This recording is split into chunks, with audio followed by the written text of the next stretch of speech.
हर्क सम्पङ आयो रे पाइप बोकी हिँड्यो रे अरू सबै आफ्नै तालमा हर्क सम्पङ देशकै काममा हर्क सम्पङ आयो रे पाइप बोकी हिँड्यो रे अरू सबै आफ्नै तालमा हर्क सम्पङ देशकै काममा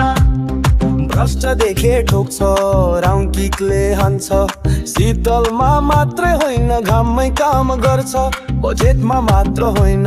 जनश्रममा विश्वास राख्छ हर्क जस्तो नेता देशैभरिको चाहना बन्छ मन्त्री मात्र होइन जनताको छोरो हो